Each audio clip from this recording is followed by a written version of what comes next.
Hello, this is March 23rd, 2024. I'm your host, Evangelina Taylor, and today I'm going to be interviewing my beloved grandmother.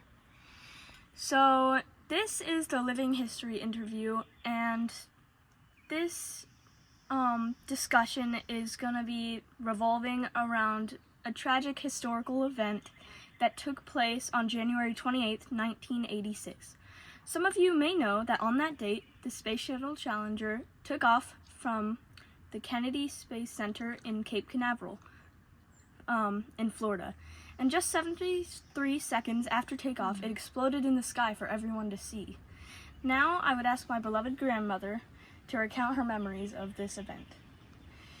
Okay, question 1. Please state your full name and date of birth. My name is Deborah Neese. My date of birth is October 31st, 1953. Question number 2. And how old were you at the time of this incident in history, which is 1986?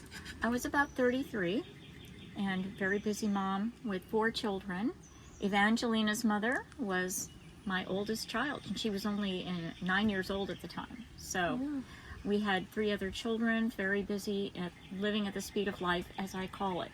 So I'll do my best to remember what we felt and thought and saw on that day. So question 3 says, please give us an idea of what your life was like at this time and where you lived in relation to the incident we are discussing today.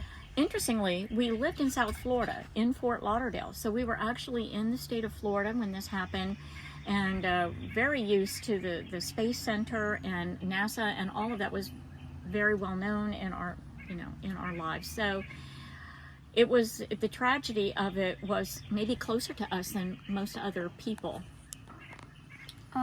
Question number 4. Do you remember any details about the Space Shuttle Challenger prior to takeoff, such as who was on board the ship? Yes, there had been several Space Shuttle launches before this one. I think this is like maybe 10th one of a space shuttle. So the novelty of it had worn off. However, this one was unique in a certain way. It had 5 men and 2 women, but one of the women was a teacher, and her name was Krista McAuliffe. And she was going to hold a teaching class for kids from space when they arrived at their destination. So I think people were paying a little more attention to this one than they did to the normal, oh, there's another shuttle mission going up. Because usually what they were doing is installing communication systems, maybe a part of the ISS, the International Space Station, and so there were just routine, mundane things that they were doing, studying scientific things. The other thing about Krista, however, that people don't usually point out is she actually, not only being the first teacher, she was the first civilian. Every person who's ever gone up in the space program has been a scientist-trained astronaut. So that was also unique about her. Yeah, so question number 6, I think. Oh, no, it is number 5. Sorry. When you think back on that day, do you remember what day of the week it was and what the weather conditions were like that day?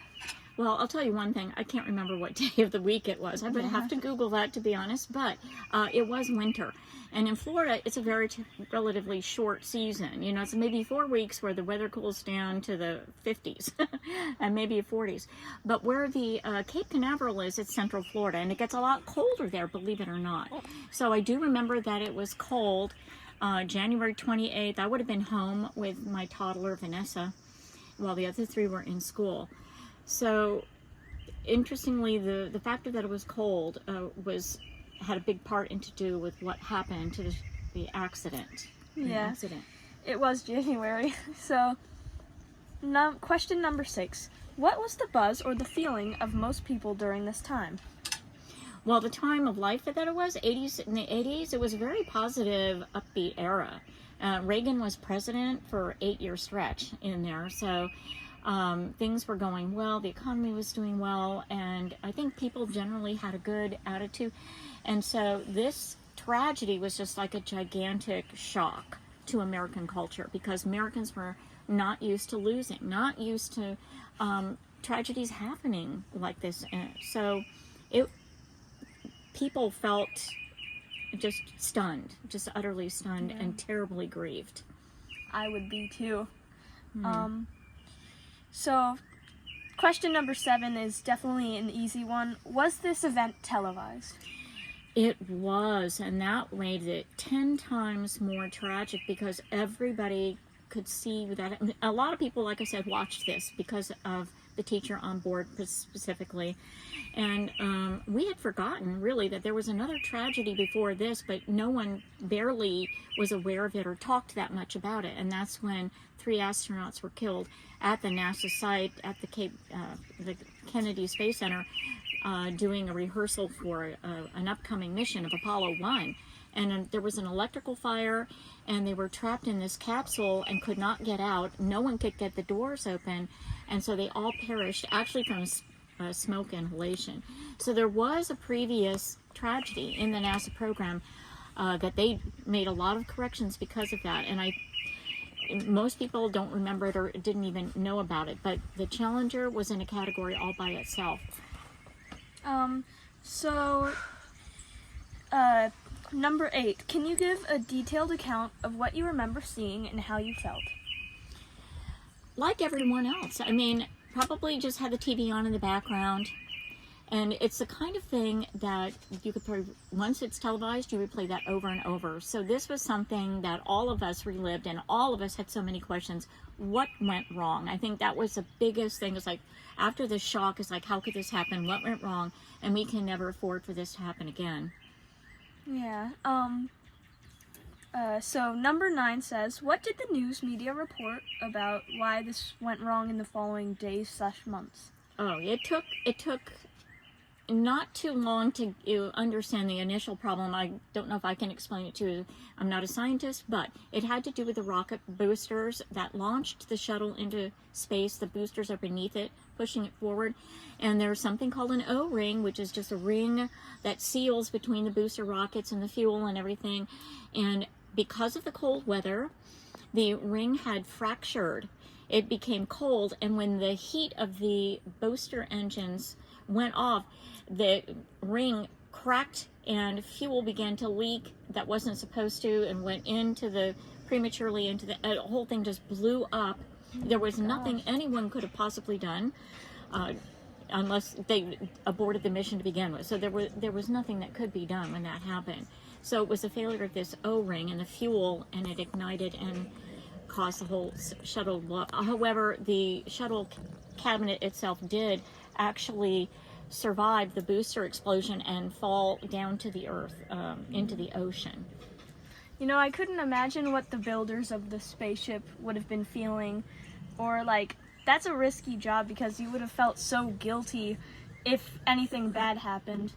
And so number 10, which is the last question, is, do you have anything else you'd like to share or add in regards to this event? I do, and that has to do with the NASA program. You know, going into outer space was, in my era, the beginning of doing that. What, I don't know, 5,000, 6,000 years of human history. This was a total shift. And NASA had a motto that a lot of people don't know about. It's in Latin. It's called Ad Astra Per Aspera. Ad Astra, to the stars, per aspera, through difficulties, through hardship. And anyone who went into that program knew that they could be risking their life. They were so highly trained, so physically at the top of their game. It was very difficult to qualify for that. But they knew what they were doing, and they were willing to risk it. A couple of things, I think, the first man landing on the moon, like, our heads about exploded. I was just a teenager, and nobody could believe there was a man standing on the moon. And then when the shuttle program started, the Columbia, I believe, was the first one to come off, and then did its space mission, and then it came in and landed like an airplane on a runway. I mean, people were shouting, clapping, screaming. We couldn't believe it. We were really going into outer space. And one last comment. This was the 60s when the space program really started taking off, no pun intended. And Star Trek was like the #1 show. And Star Trek from 67 to 69, 1967 to 69. And here we had landed on the moon in 1969, and then where we are today. We're heading for Mars. So yeah, it was very exciting. time. Yeah. Well, that would be it for today. Thank you very much for joining this interview with us. My name is Eva Taylor, signing out.